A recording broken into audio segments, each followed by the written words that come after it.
हाँ, good morning friends. आज हम बात करते हैं प्लाज्मा मेम्ब्रेन की। जो सेल है कोशिका है, उसके जो चारों तरफ एक डायनेमिक मेम्ब्रेन है जो कि सेल को उसके एक्सटर्नल एनवायरनमेंट से अलग करती है, उसे हम सेल मेम्ब्रेन कहते हैं। सेल मेम्ब्रेन की जो बेसिकली खोज थी वो सबसे पहले सी नागेली और क्रेमर ने 1855 में की थी और उसे सेल मेम्ब्रेन नाम दिया था। उसके बाद में कुछ साइंटिस्ट हैं जैसे जेक्यू प्लोव है, उसने इस सेल मेम्ब्रेन को प्लाज्मा मेम्ब्रेन या प्लाज्मा लीमा नाम दिया। क्यों दिया? क्योंकि सेल मेम्ब्रेन प्लांट में पाई जाने वाली जो सेल वॉल है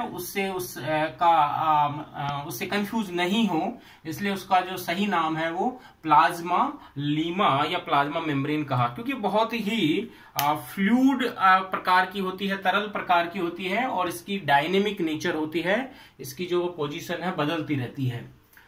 जो प्लाज्मा मेम्ब्रेन है बेसिकली वो एनिमल या प्लांट सेल सभी में जो है लिपिड बाइलेयर की बनी हुई होती है।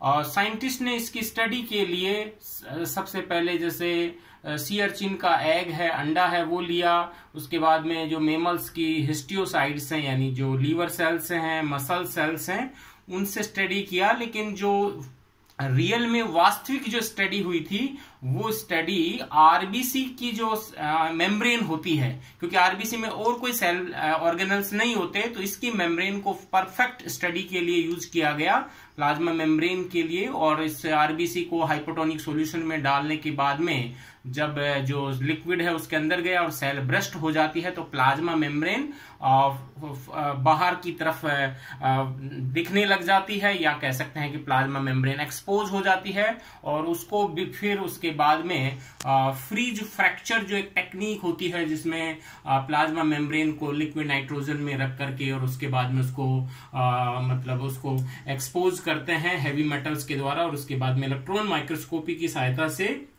उसको ऑब्जर्व किया। तो प्लाज्मा मेम्ब्रेन जो सेल इसके अंदर आरबीसी में देखी गई उसे कहा गया सेल घोस्ट।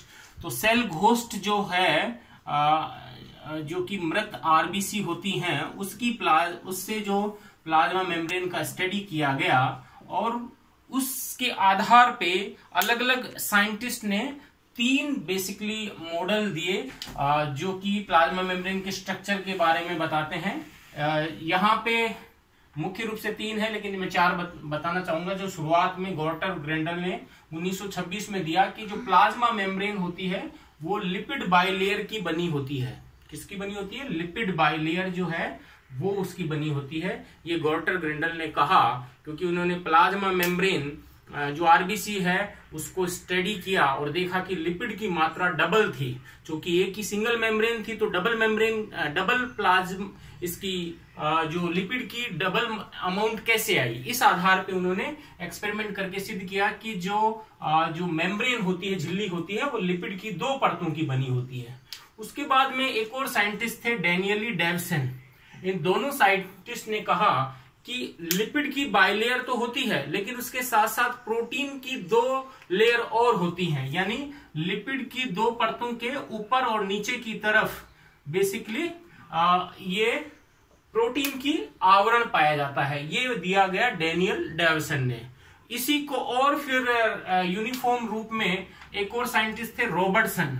उन्होंने बताया कि यस, जो प्लाज्मा मेम्ब्रेन होती हैं वो लिपिड बाइलेयर होती हैं, यानी बीच में 2 लिपिड की परतें होती हैं और उन लिपिड की परतों के दोनों तरफ प्रोटीन की परत होती है। और उसे उन्होंने यूनिट मेम्ब्रेन मॉडल के नाम से बताया कि यूनिट मेम्ब्रेन यानी जितनी भी एक सेल के अंदर जितनी भी सेल ऑर्गेनल्स हैं या जो प्लाज्मा मेम्ब्रेन है उन सभी में एक यूनिफॉर्मली इसी प्रकार की मेम्ब्रेन पाई जाती है, अर्थात जिसमें double bilayer of lipid and external side में प्रोटीन की लेयर और इंटरनल साइड में प्रोटीन की लेयर पाई जाती है, जो कि मेनली 75 से लेके 100 एंगस्ट्रॉम तक होती है। यदि ये मैं यहाँ पे बताऊं आपको कि उन्होंने कहा कि 2 परतें होती हैं, यानी लिपिड की परत जो कि बाइलेयर होती है, जो कि बेसिकली फोस्फोलिपिड से बनी होती है, और इसके बाहर की ओर प्रोटीन की परत होती है। तो प्रोटीन की परत उन्होंने बताया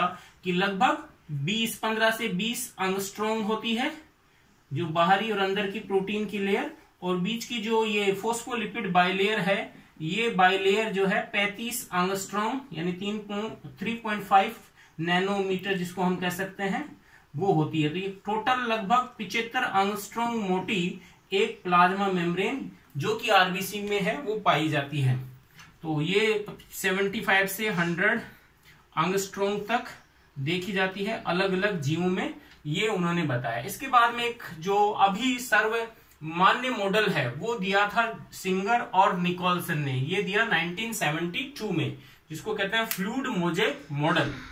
तो फ्लूइड मोजेक मॉडल यहां पे मैं बताना चाहूंगा, और उसी आधार पे उन्होंने डेफिनेशन दी कि प्लाज्मा मेम्ब्रेन क्या है।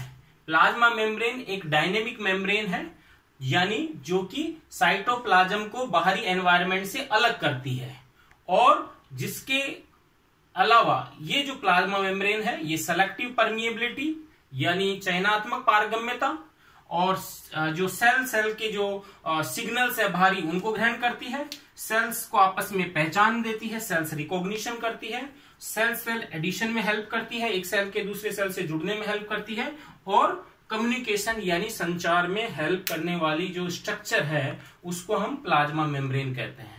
यानी मैं यूं कहना चाहूंगा कि प्लाज्मा मेम्ब्रेन को हम यूं समझ सकते हैं कि जैसे समुद्र के अंदर जो एक समुद्र की ऊपरी सतह होती है वो लहरों के रूप में चलती रहती है, और उसमें जो छोटी नाव या जो स्टीमर या जहाज हैं वो जैसे ही कोई वेव आती है तो वो इस प्रकार से फोल्ड होते रहते हैं, मतलब लहर के रूप में हिलते डुलते रहते हैं। वैसे ही स्ट्रक्चर प्लाज्मा मेम्ब्रेन की होती है, मतलब ये रिजिड नहीं होती, ये फिक्स नहीं होती, ये फ्लूइड रूप में पाई जाती है। हालांकि ये सारे के सारी सेल जो मटेरियल है, साइटोप्लाज्म है, सेल ऑर्गेनल्स हैं, उनको बाउंड रखती है, लेकिन ये कह सकते हैं कि ये डायनेमिक है, इसलिए इसका नाम दिया गया है कि सेल इज ए फ्लूइड जो है नेचर। और ये मॉडल दिया था फ्लूइड मोजेक मॉडल सिंगर और निकोलसन ने 1972 में, जो कि आज भी सर्वमान्य है। ये जो स्ट्रक्चर आप देख रहे हैं ये एक इसकी टिपिकल स्ट्रक्चर मैंने बनाई है, जो कि हम देख सकते हैं कि प्लाज्मा मेम्ब्रेन जो है वो लिपिड बाइलेयर की बनी है, यानी इसमें फोस्फोलिपिड जो है वो पाया जाता है। फोस्फोलिपिड की 2 लीफलेट होती हैं, एक आउटर लीफलेट और एक इनर लीफलेट, 2 परतें होती हैं, और उसके बीच बीच में प्रोटीन्स पाई जाती हैं। प्रोटीन्स है वो फिक्स नहीं है, उनकी पोजीशन बीच बीच में पाई जाती है। यहाँ पे प्रोटीन्स है वो 2 प्रकार की होती हैं, एक कहलाती है पेरिफेरल प्रोटीन या एक्सट्रिंसिक प्रोटीन, और एक कहलाती है इंटीग्रल प्रोटीन और इंट्रिंसिक प्रोटीन। यानी जो प्रोटीन बाहर की साइड में यानी इस लीफलेट के बाहर की तरफ या अंदर की तरफ पाई जाती हैं उनको हम कहते हैं एक्सट्रिंसिक प्रोटीन।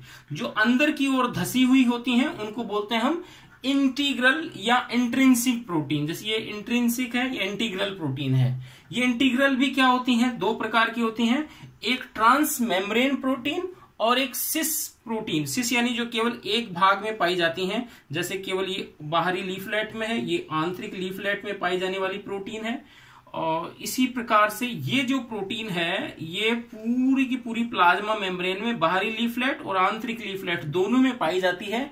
इसे हम ट्रांस मेम्ब्रेन प्रोटीन कहते हैं। तो ट्रांस मेम्ब्रेन प्रोटीन है वो भी फिर हम उसको 2 भागों में पढ़ सकते हैं, मोनोटिपिक और पॉलीटिपिक। मोनो का मतलब है कि उसमें सिंगल जो है एक ही उसकी प्रोटीन की एक ही हेलिक्स पाया जाता है, यानी वो एक ही कह सकते हैं कुंडली जो पॉलीपेप्टाइड चेन होती है, तो अब हम उसको कहते हैं मोनोटिपिक ट्रांसमेम्ब्रेन प्रोटीन। जैसे कि इस चित्र में दे रखा है, एक ही ये अल्फा हेलिक्स के रूप में प्रोटीन की सिंगल चेन ऊपर से लेके नीचे तक अर्थात बाहरी लीफलेट से आंतरिक लीफलेट की ओर पाई जाती है। और यदि कोई प्रोटीन है वो एक से अधिक रूप में पाई जाती है तो वो ट्रांसमेम्ब्रेन प्रोटीन पॉलीटिपिक कहलाती है, यानी वो बाइटिपिक हो सकती है, ट्राइटिपिक हो सकती है, टेट्राटोपिक हो सकती है, पेंटाटोपिक हो सकती है, यानी अलग अलग प्रकार की प्रोटीन्स इसमें पाई जाती हैं। तो प्लाज्मा मेम्ब्रेन जो है वो फ्लूइड मोजेक मॉडल के अनुसार एक प्रकार की लिक्विड फॉर्म में पाई जाने वाली स्ट्रक्चर है, यानी इसकी जो नेचर है वो फ्लूइड रूप में है। ये एक प्रकार की पतली होती है स्ट्रक्चर, और इसमें बीच बीच में प्रोटीन है वो मोजेक फॉर्म में पाए जाते हैं, बीच बीच में इसमें धसे रहते हैं, जिनकी जो लोकेशन है वो बदलती रह सकती है। इसलिए इस मॉडल का नाम दिया गया है फ्लूइड मोजेक मॉडल।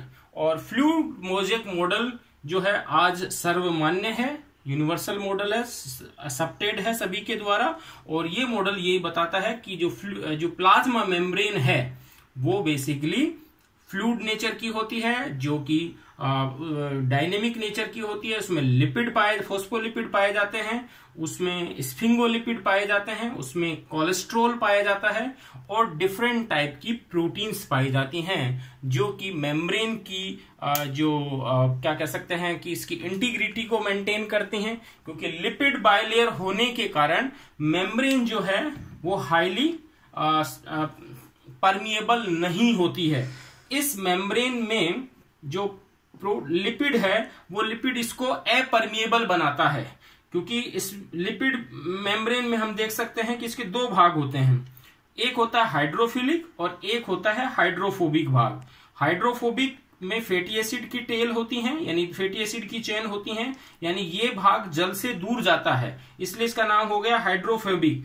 और जो पानी के साथ क्रिया कर सकता है, जिसके अंदर वाटर मॉलिक्यूल के साथ क्रिया करने की क्षमता होती है, वो भाग हाइड्रोफिलिक पार्ट कहलाता है। तो फोस्फोलिपिड में जो फोस्फेट वाला पार्ट है वो हाइड्रोफिलिक होता है, जो हमेशा बाहर की तरफ अरेंज हो जाता है। इसीलिए ये एक प्रकार का जैसे लिपोसोम मॉडल होता है, उसी लिपोसोम के अनुसार दोनों तरफ एक्वस मटेरियल होता है और अंदर की तरफ हाइड्रोफोबिक एनवायरनमेंट होता है, जो कि इस मेम्ब्रेन में बताया गया है। इसकी आगे की स्ट्रक्चर है कि इसमें जो लिपिड कितने हैं, प्रोटीन कैसी हैं और कार्बोहाइड्रेट मोइटीज क्या पाई जाती हैं, वो इसके अगले चैप्टर में पढ़ते हैं। Thank you.